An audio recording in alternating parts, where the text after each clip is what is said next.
발렌시아 입장에서 굉장히 안타까운 거는 이적료를 제가 봤을 때는 좀 적게 받았죠. 손해를 봤죠. 네. 예. 그러니까 영입할 때 이 이적료보다 비싼 값에 영입을 한 선수거든요. 축구에 관한 모든 것 한준희 소준일의 축구. 안녕하세요, 스포츠 아나운서 소준일입니다. 축구에 대한 쉽고 재밌는 이야기 걸어다니는 축구 백과사전 한준희 축구 해설위원과 함께 오늘도 나눠보겠습니다. 안녕하십니까? 네, 안녕하세요. 지난 시간에 저희가 김민재 선수를 포함해서 2022-2023 시즌 이적료 톱10의 그 추가판을 한번 제작을 했던 바가 있는데, 각 리그가 이제 속속들이 개막을 하는 시점에서 또 한 번의 이적 시장 추가 정리가 필요할 것 같아서 또다시 들고 왔습니다. 마찬가지로 트랜스퍼마크트 이적료를 기준으로 했고요. 기존에 두 번의 방송에서 다루지 못했던 선수들 중에서 이적료가 높은 순서대로 톱10을 저희가 선정을 해봤습니다. 그리고 이 시점은 제가 대본을 작성을 했던 8월 13일 자정을 기준으로 작성이 됐다는 점을 미리 말씀을 드리겠습니다. 자, 그 다음 선수 또 넘어가 보도록 하겠습니다. 벨기에 최고의 유망주가 팀을 옮기게 됐습니다.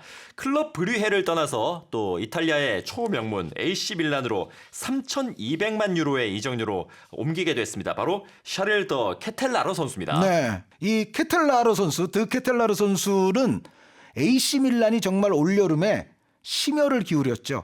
이 선수 만약에 못 데려왔으면은 밀란 팬들이 엄청나게 분노하고 실망했을 공산이 큰데, 어찌됐건 이제 벨기에 축구가 황금 세대를 갖고 있었다가 이제는 그 황금 세대 선수들이 서서히 좀 저무는 그런 쪽으로 이제 넘어가고 있지 않습니까? 이제는 보내줄 때가 됐죠. 네. 물론 더브라이너 선수는 아직까지도 뭐 세계 최고의 선수입니다만, 전체적인 그 벨기에 골든 제너레이션의 상당수 멤버들은 이제 전성기에서 내려오거나 혹은 뭐 약간 이선으로 물러서거나 이제 그런 선수들이 이제 속속 나오기 시작을 했어요. 그런데 이제 벨기에가 앞으로의 새로운 또 제너레이션을 구축함에 있어서 이 더 케텔라르 선수는 제가 봤을 때는 그 중에 이제 핵심이 될 것이다. 신장이 190cm가 넘거든요. 그런데도 이른바 발밑 기술이 좋고 속도 면에서도 느리지 않고 공격 지역의 거의 모든 포지션이 다 소화가 가능합니다. 그러니까 뭐 측면 뛰라고 그러면 측면도 가능하고, 중앙 뛰라고 하면 중앙도 가능하고, 포워드 보라고 하면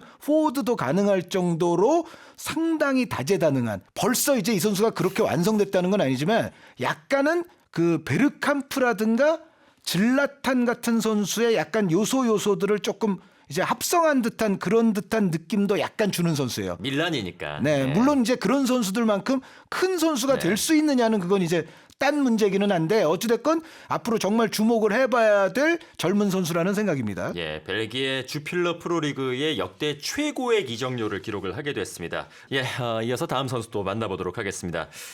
이 선수가 결국 팀을 옮기게 됐습니다. 발렌시아를 떠나서 울버햄튼으로 팀을 옮겼는데요. 3,260만 유로의 이적료가 들었습니다. 바로 곤살로 게데스가 프리미어리그에 합류를 하게 됐습니다.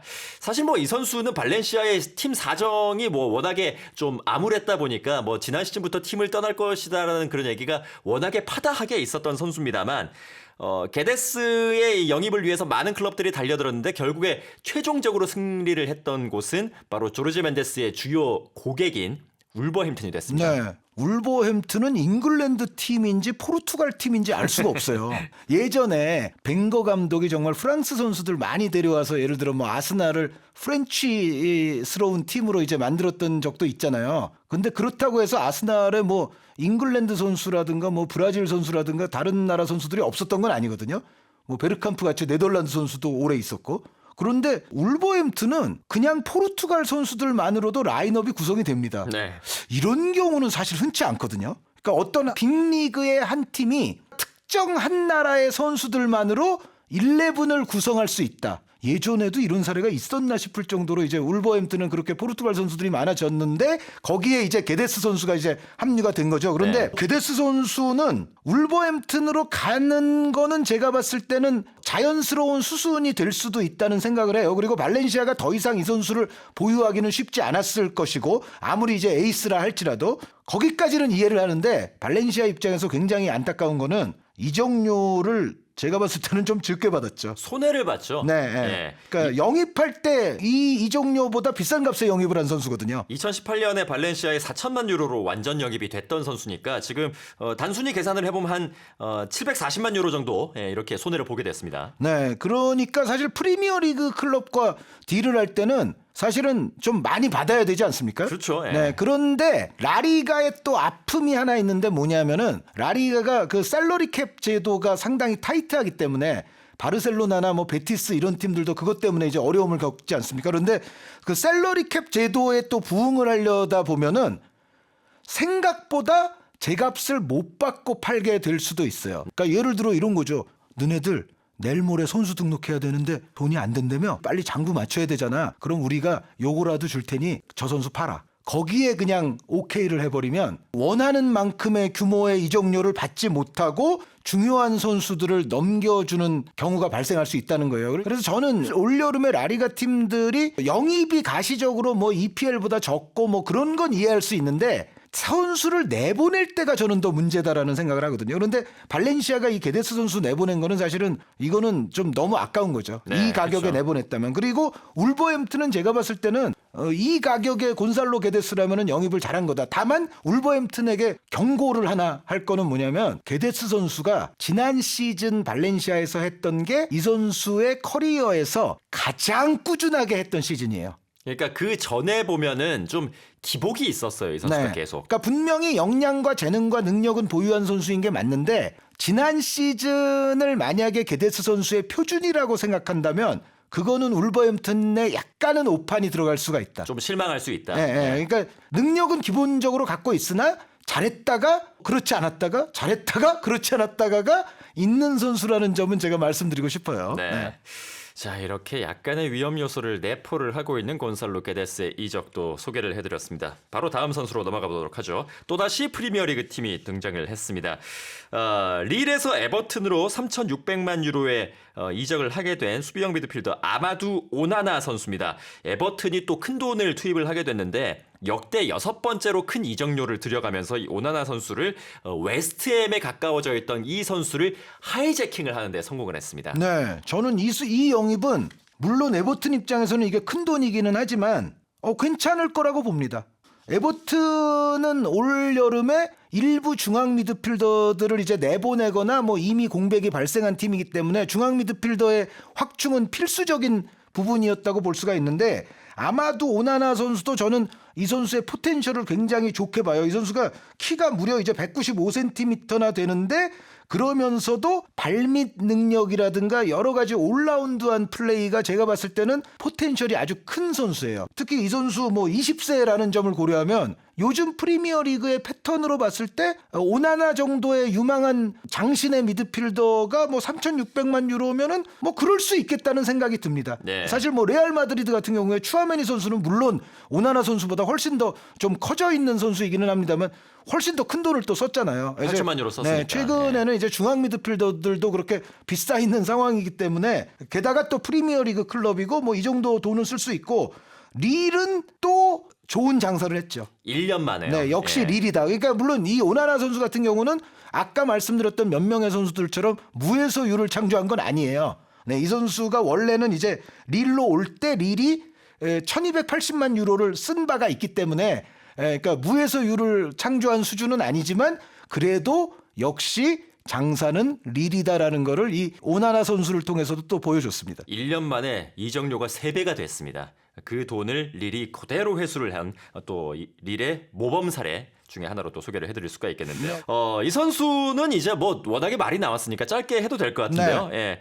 바르셀로나로 5천만 유로의 이적료로 결국은 이적을 하게 된 질쿤데 선수입니다. 참 이 선수 이름 들을 때마다 첼시 팬들은 속이 좀 쓰릴 것 같습니다. 네, 물론 이제 쿤데 선수는 우려가 되는 거라면 이 선수도 부상이 조금 잦은 편인 느낌을 받아요. 네. 워낙에 이 선수는 사실은 운동 능력으로 해결하는 수비수 아닙니까? 키가 좀 작으니까. 네, 그러니까 178cm 정도인데 상당한 점프력과 탄력, 스피드 이런 부분으로서 그 이제 키 작은 문제를 완전히 이제 커버를 하고서 또 좋은 발밑 기술로서 이제 전진성까지 갖추고 있는 이제 그런 유형의 수비수다 보니까 조금 제가 봤을 때는 부상이 조금 있어요. 그래서 그런 부분들이 이제 바르셀로나에서 새로운 팀에서 적응하는데 이제 초반에 어떻게 작용하는지는 조금 봐야 되긴 하는데 뭐 그런 문제만 아니라면 궁극적으로는 바르셀로나는 저는 이 영입은 잘했다고 봐요. 그러니까 기본적으로 바르셀로나 전통 스타일과도 잘 부합할 수가 있고 또 옆에는 이제 아라우오라는 스피디하고 정말 다재다능한 거안이 또 존재하기 때문에 쿤데 선수가 조금 작아도 어떻게 보면 아라우오와 같이 뛰는 상황이 이루어진다면은 쿤데 선수는 저는 괜찮을 거라고 보죠. 다만 이제 이 선수가 당장도 지금 부상이 있기 때문에 다른 영입생들에 비해서는 빠르게 합류를 못 하거든요. 이제 그런 부분이 얼마나 좀 빨리 이제 팀에 적응하는 데 있어서 지장이 될 건지 안 될 건지 이제 그 초반에는 약간 보긴 해야 되는데 장기적으로 봤을 때는 바르셀로나가 역시 어려운 재정 환경 속에서도 첼시와의 또 경쟁을 무릅쓰고 잘 데려온 영입이라는 생각은 합니다. 네.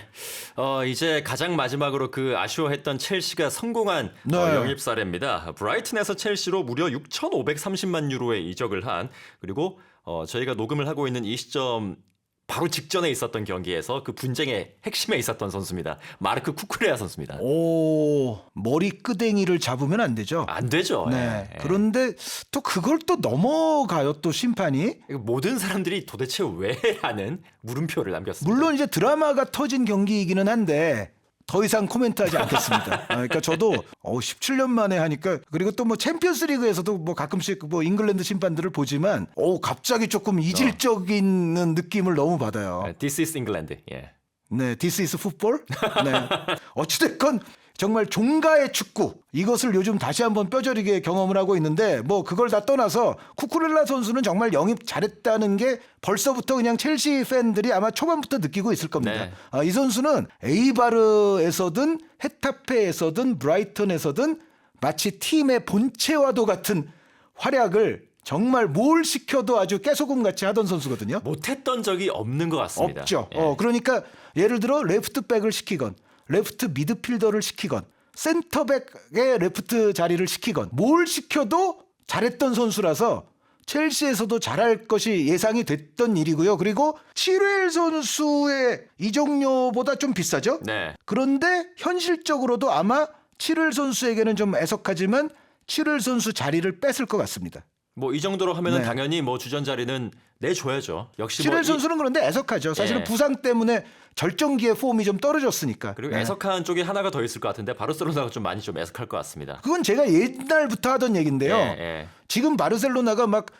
알바 선수 이제 대체할 선수 내지는 백업을 계속 구해다니고 마르코스 알론소 선수까지 뭐 저희 녹화 기준으로는 아직 안 갔습니다만 뭐 곧 데려올 거라고 하고 막 그렇지 않습니까? 그런데 쿠쿠렐라라는 유스 출신을 계속 보유하고 있었으면 지금 사실 별 걱정이 없었을 거예요. 그러니까 과거에 그리말도도 그렇고 지금 이 선수도 그렇고. 그렇죠. 알렉스 그리말도 선수도 바르셀로나 나간 이후에 몸값이 많이 높아졌죠. 네, 그러니까 바르셀로나가 한창 좀 그 표현이 어떨지 모르겠습니다만 그 이상하게 선수를 좀 내주고 유지를 하지 못하고 헛돈을 쓰고 또 돈을 받아야 하는 상황에선 돈을 받지 못하는 그런 한 세월이 있었는데 그 과정에 있었던 선수가 바로 또 쿠쿠레아인 것 같습니다. 그리고 그게 이제 너무 이제 호화로운 한 시절을 보내다 보면은요. 네. 그러니까 쿠쿠렐라 정도는 뭐 투박하고 뭐 그냥 활동량 좋은 선수지라는 정도의 시각이 나올 수 있는 거예요. 그러니까 자신들이 가진 선수들은 뭐 매번 뭐 그 메시, 차비, 이니에스타, 뭐 네이마르, 수아레스